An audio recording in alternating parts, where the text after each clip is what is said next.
free world. Yeah. My hitters be moving and shaking to stay out the streets. Yeah. Your hitters be hating, your hitters be looking so weak. Yeah. My hitters be moving and shaking to stay out the streets. Yeah. Your hitters be hating, your hitters be looking so. Snuff the shooter, snuff the looter, snuff the booster, snuff the money. Hail to the Culture, a Washington Redskins podcast. And we are back with some pre-draft talk, some pre-free agency talk. We got a lot to get into, man. And today's theme is going to be about the linemen. As always, it is your boy Rome here with my man Bryce, and we're going to jump right into this O-line talk, man. The biggest news story by far with the Redskins is clearly one Trent Williams and how they have granted his request to seek a trade. Now, we've been going back and forth about this, or not back and forth, but we've been talking about this since last year, probably almost a year ago exactly. So you guys who have been listening, you know how we feel about Trent Williams and where we stand on him as a Redskin player. I mean, he was on our all-decade list for crying out loud. But the facts are the facts. He's probably done with Washington. His agent and him are currently trying to put together a trade. So now the only question that remains is what should we get back in return for Trent Williams at the age that he is at and after missing about a year and a half of football. Bryce, if you're a GM, what are you offering for Trent Williams, or what are you trying to get back in return if you're working with the Redskins? Yeah, man, it's tough at this point because, you know, the Skins have kind of backed themselves into a corner with no real options to get out of it based on the fact that everyone knows that they're trying to get rid of him, and everyone knows that they're trying to make it happen before the draft. So at this point, the Skins' best chance comes with teams starting to get into a bidding war with themselves over Trent's services. Man, personally, it's hard for me to want to get anything less than a 1, mainly because we had a 1 on the table, which is ruined by the one and only Brucifer Allen, who decided not to take the first-round pick that was on the table. So, I mean, at this point, man, if we could get a second-round pick and a player, I would be ecstatic. I mean, we got to remember that when we ship Trent, we're shipping a considerable cap space off the team. I think around $15 or $16 million. So once that leaves, we could bring in an $8 million guy. So we can figure out maybe a swap with a team like maybe the Browns. If they want to give up a guy like Njoku who hasn't fit their system quite as well as they expected. We throw in Trent and they want to give us a second round or two. I think that we would be walking away like some of the biggest winners from the deadlines right before the draft. Man, I would love to get a first-round pick back for Trent as well. I just don't realistically see another team doing it. But the Redskins did state that they're not going to just give Trent away. So they're looking back, or they're looking for a big return back. And they did mention, if not draft picks, then maybe a player. My mindset is I'm not taking anything less than a second-round pick, and I've kind of been consistent on that for a while now because the Redskins currently don't have a second-round pick. And second-round picks are very valuable. Second-round picks normally are more or can be more valuable than the first-round pick because a lot of times all the expectation that goes on a first-round pick, they turn out not to pan out or they can be a bust. But your second-round guys normally have a little bit lower expectations while still having a lot of talent, and they normally pan out to be really good players. So it's very important to have a second-round pick. It's hard to say what exactly will happen with Trent Williams because Bruce Allen already botched this in this trade. They probably could have gotten a first round or definitely a second round pick sometime last season for Trent when teams were really desperate for a left tackle. But now the teams know that, you know, the relationship is soured and he's likely to not play in Washington. The asking price will probably go down a little bit. But if I'm the Redskins, I'm not accepting anything less than a second round pick. All right, well, what do you do? I guess I, kind of shift the conversation because it's almost like what do you do if you don't get that second-round pick? Do you not budge? Do you stick with Trent and hopefully maybe he decides to play and not lose another year of millions? Or, I mean, where do you think we go from there? If where would you go from there if you didn't get that second-round pick? Would you settle for something lower? That's an excellent question, and that's why I think the way that Ron Rivera is doing this is perfect. You let Trent and his agent know, like, hey, you're a premium player at a premium position, so we're not going to take pennies back. You can't just accept a seventh-round pick or any old trade.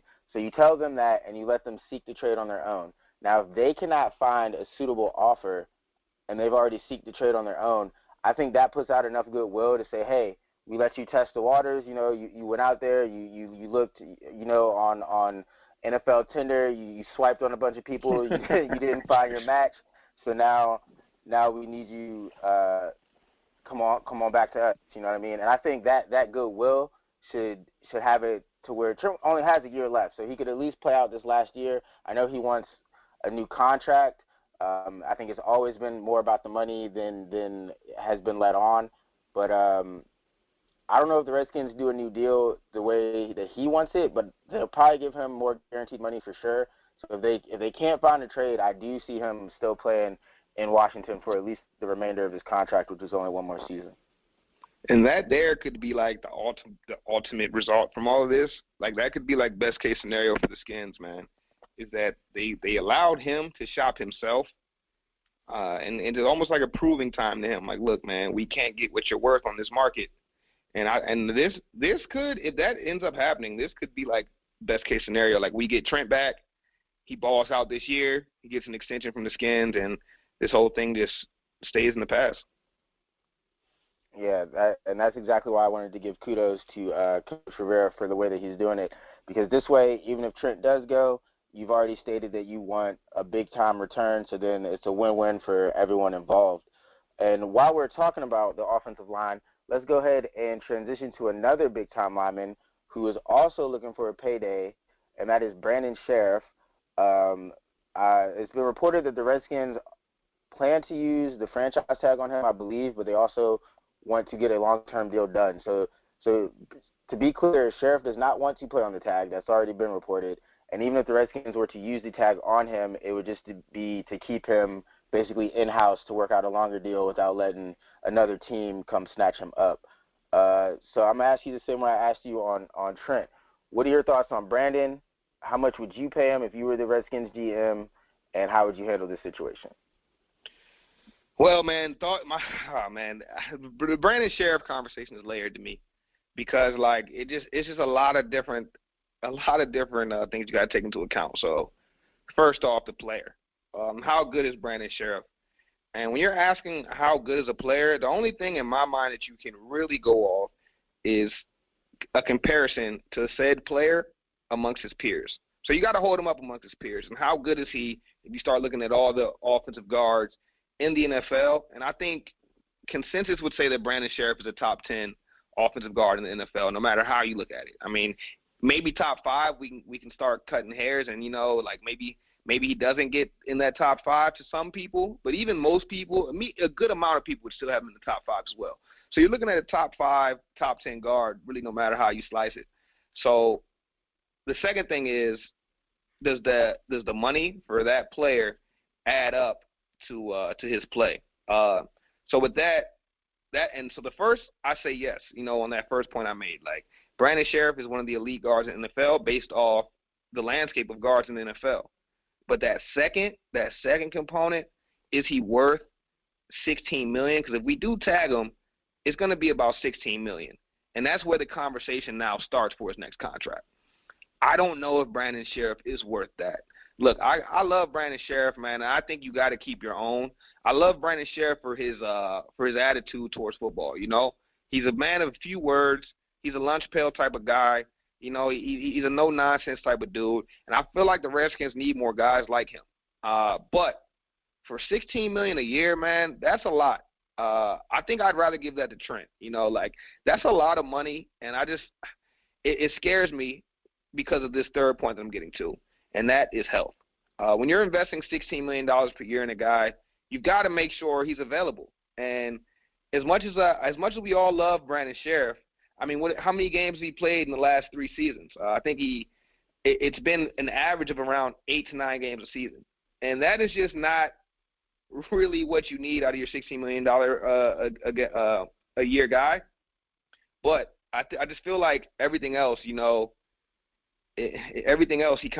of meets exactly what you want. But when you're talking about the last 2 years, he played 8 games and 11 games. So we're averaging 9 games a year over the last 2 seasons. I just don't know if that's worth the money that the market dictates that he should command.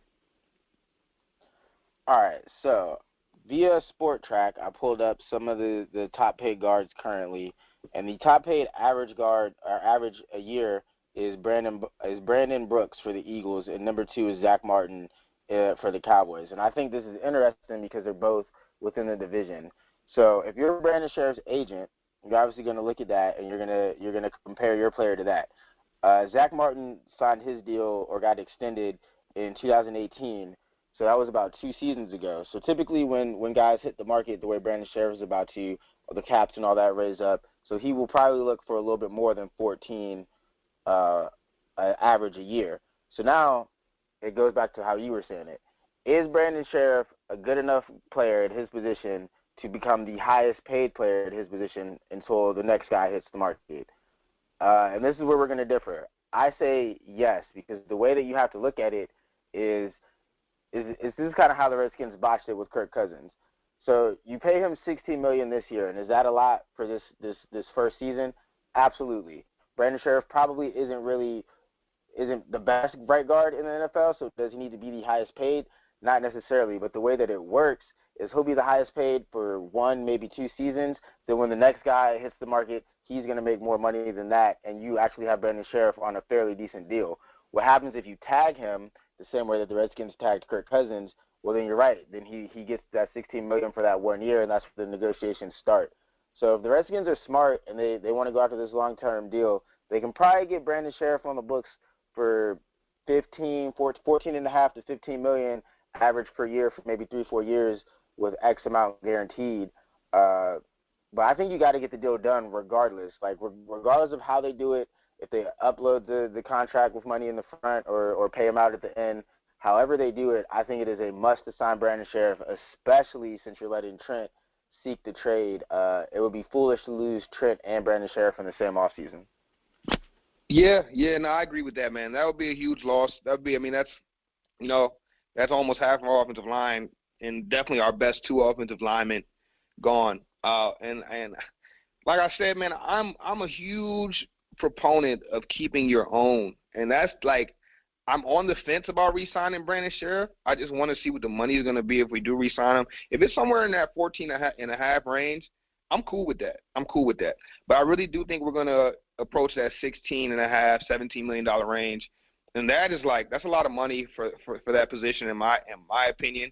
I mean, we used to have Mike Shanahan, who felt like you could throw just about anybody in the offensive guard position. Now, when we start talking about Brandon Scherff's game too, one more thing I want to add in is Brandon Scherff. Like, let's not get this twisted. Like, Brandon Scherff is an elite offensive guard. But the next question is he dominant? And I saw signs of dominance at the end of his rookie season, and especially in that second year. That second year was Brandon Scherff, I thought, was going to be approaching All-Pro. The injuries have definitely hampered him, and this past season, I did not see the dominance on the line, like the dominance on the line that I was expecting. Now, he's still, in my eyes, probably the best pulling offensive guard in the league. I mean, he's still great at pulling, and from doing some film study, that seems to be what Scott Turner does a lot in his offense. There's a ton of guard pulls.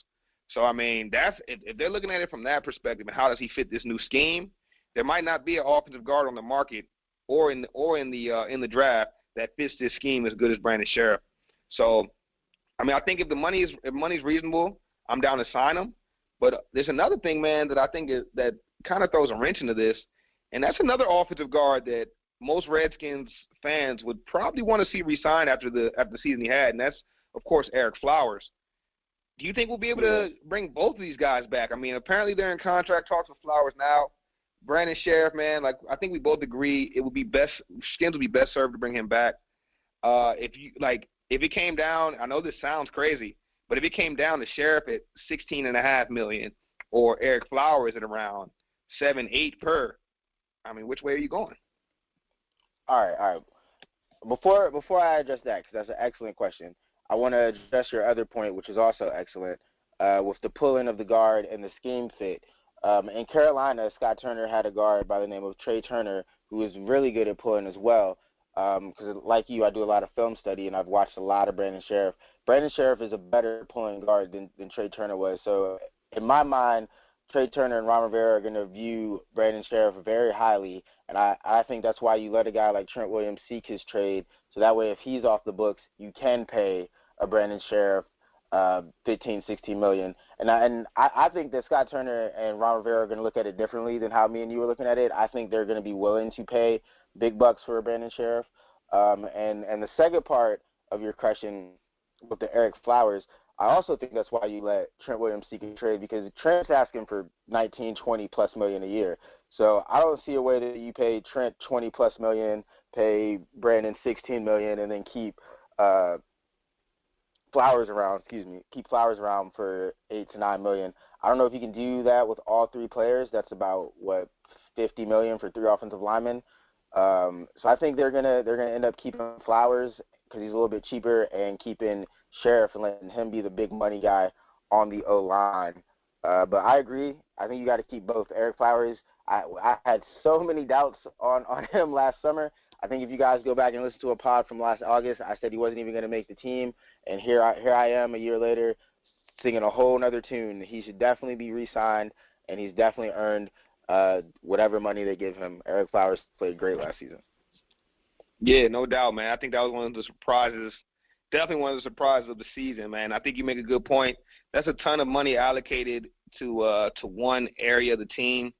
Last year, I mean, and just one injury, you're one or two injuries away from seeing all that money mean nothing.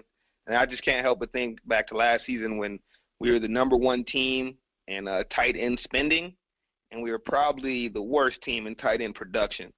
So spending doesn't always equal production. I think that's something that Rivera and crew are really going to have to balance, spending versus production. Yeah, I agree with that 1,000%. Speaking of production, let's go ahead and talk about this new article that's going to go up on the Gas Sports website soon. It's about the production of the Redskins defensive line. Now, if you guys have been listening to a lot of national news, certain pundits and analysts have been comparing the Redskins to the 49ers. And the reason being for that is the Redskins, by all accounts, are expected to pick Chase Young in this upcoming draft. Don't worry, me and Bryce will be all over the draft, and we will cover that inside and out and let you guys know what's really going to happen and what we think should happen here in the next couple pods. But as far as for today, the overwhelming consensus, and I know there's a lot of tour rumors, but the overwhelming consensus is the Redskins are going to take Chase Young. So that leads to comparisons to the 49ers, who took Nick Bosa last year, and their defense bloomed and blossomed into this powerhouse because in years prior they had drafted a bunch of first-round picks. So what other team has done that? The Washington Redskins drafted a bunch of first-round picks, and a lot of people are saying that Chase Young will be that cherry on top to finally push them over the hump. In the article, I explain, you guys should definitely check it out, but I explain how the other first-round picks on the Redskins over the past few years on the D-line need to step up regardless of if Chase Young is picked by the Redskins or not. It's time to see big leaps and improvements in 2020 from one John Allen, Daron Payne, and Montez Sweat.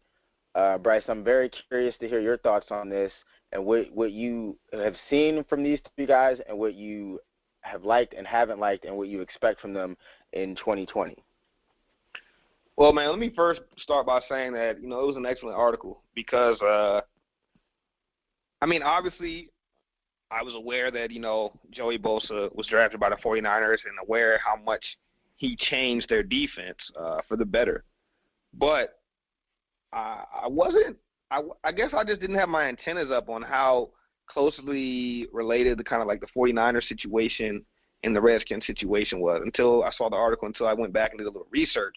And they're very, very similar situations.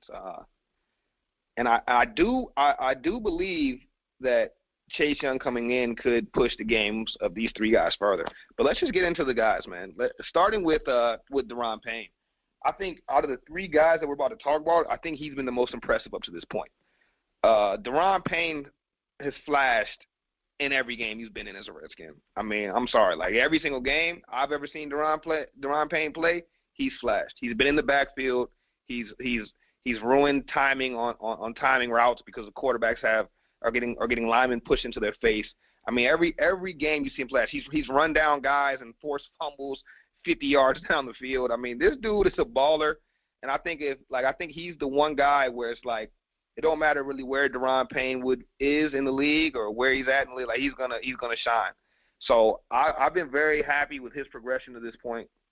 Very, very satisfied with Deron Payne's giving us. Next guy I'll talk about is his former classmate at Alabama, Jonathan Allen. I think that Jonathan Allen, I love Jonathan Allen, first of all, because, like, Jonathan Allen brings things to a team that you just can't quantify. And I think that you highlighted this. You did an excellent job of highlighting this in the article, man. Like, I always think back to that one post game press conference he held, man, where he was just let everyone know this is not good enough. And he did it with some language that might not be appropriate for Hail to the culture, but that was that type of mindset that I feel like the Skins need. And John Allen has that, but the play just hasn't added up yet. I think whenever you're dealing with interior defensive linemen, especially like guys like John Allen, who in Minuski's scheme was really asked to take up some space and really asked to clear some gaps for linebackers and really asked to, move guys in certain positions for stunts to work or for outside linebackers to be more successful. And I think that John Allen in that defense, man, he was tasked with doing a lot of the dirty work that's not going to come up on tape. But even then, I don't think he flashed enough. He didn't flash like his Alabama tape did. And I don't know if that's because of the players around him or because of the scheme he was in. But I do expect a lot of change from John Allen just based off scheme. I mean, Ron Rivera is going to run an attacking defensive scheme, him and Jack Del Rio. They're going to be attacking from outside. They're going to be attacking from the middle. These guys are getting upfield, and like Ron Rivera says, they're going to play the run on the way to the quarterback, which I love. So I expect a lot bigger things from John Allen, but I think the time is starting to tick on him because we're going to get to a decision very soon.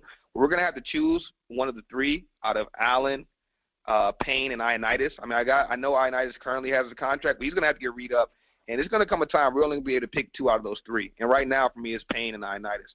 And the third guy, man, Montez Sweat.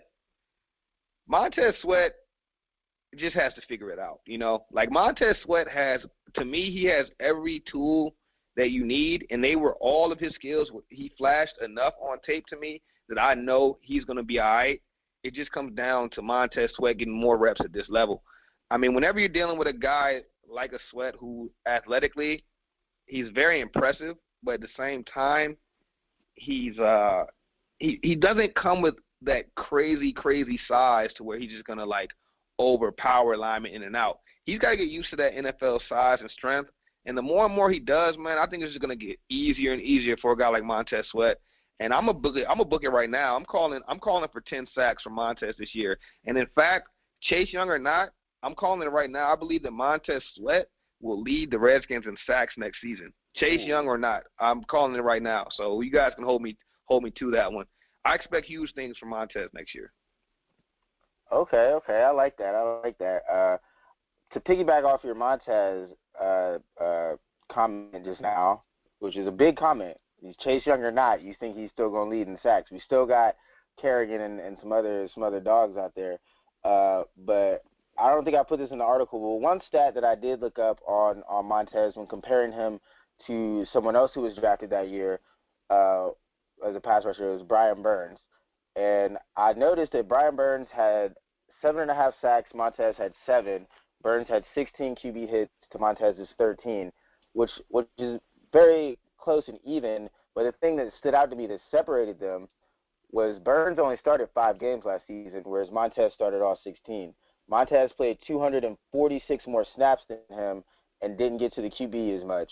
So I think that I agree with you when you say that Montez has to figure it out. I think there are some things he needs to figure out. I think part of that was Greg Minuski's scheme, which I mentioned in the article, holding a lot of these guys back. But like you also said, Jack Del Rio's scheme should benefit really all these guys, and their stats should boost up. You hit the nail on the head with Jonathan Allen, and I don't want anyone to get confused. We're not saying that any of these guys have played bad or first-round bust. They've all been good. They've all been really good.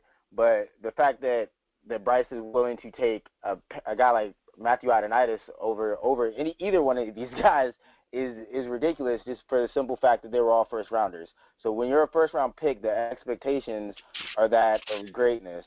If you go back and you look at all these guys' draft grades, they were all Pro Bowl caliber players, but yet none of them have made a Pro Bowl yet.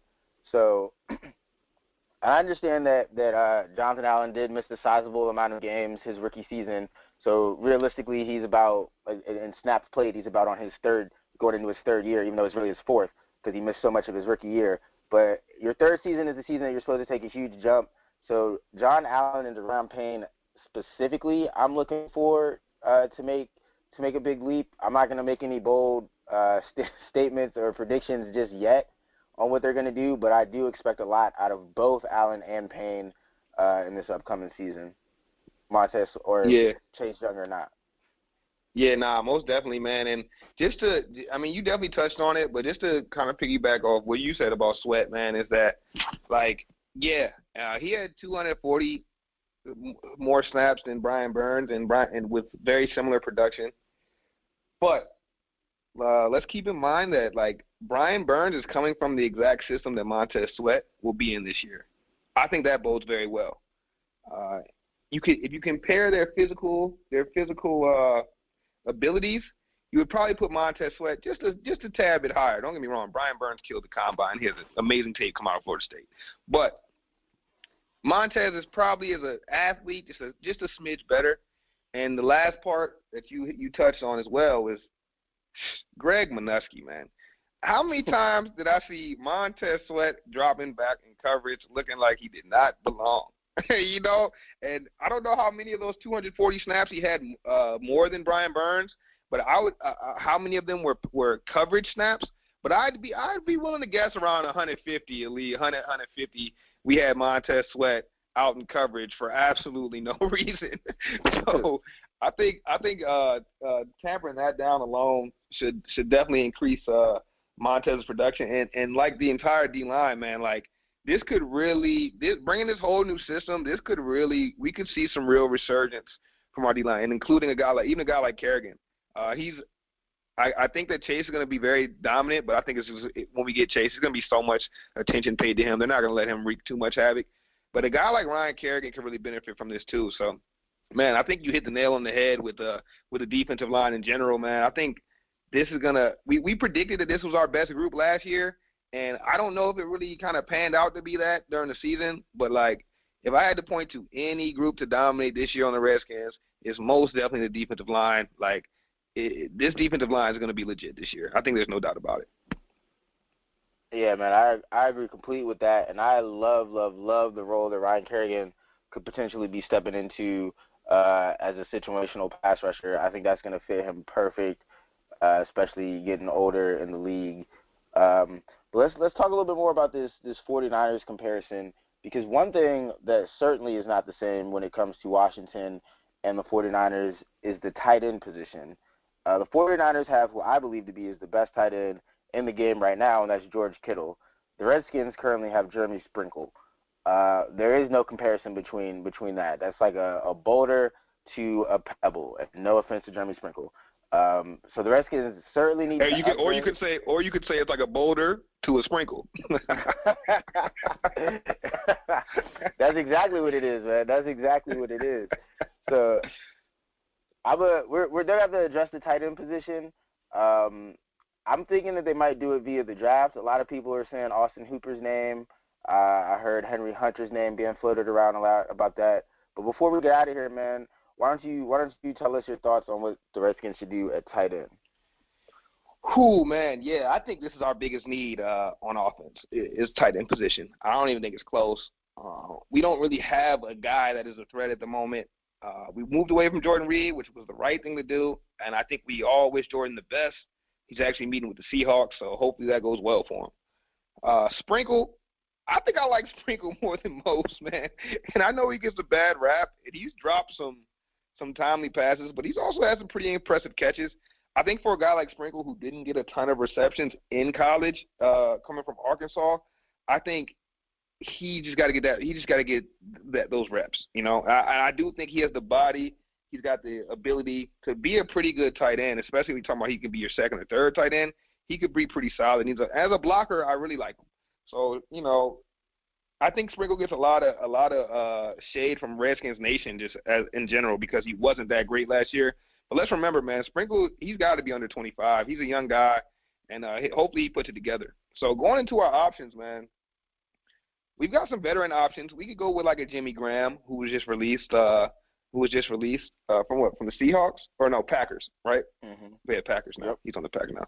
But yeah, so I mean, but do we want to retread Jimmy Graham, who's clearly on his last leg? I'd say not. Although you never know, a guy like Dwayne Haskins could really get Jimmy Graham right with a big target like that. But then I mean, there's some other options, Austin Hooper, but it seems like he's going to want $14-15 million. I just don't think he's worth that. I like Austin Hooper a lot. I mean, he kills the Redskins when we play him. But, like, I just don't see $15 million tight end when I watch Austin Hooper, mainly because I feel like if you're a $15-16 million tight end, you have to be a playmaker in that echelon of Kelsey and Kittle, like you mentioned. And so that leads us to one more option, and that's the draft. And I think this is our best option. And I've got my eyes on two guys, one who's going to go earlier and one who should go a little bit later but might pick up some steam and go, like, in the upper to mid rounds as well. First guy is a guy named Albert O. out of Missouri.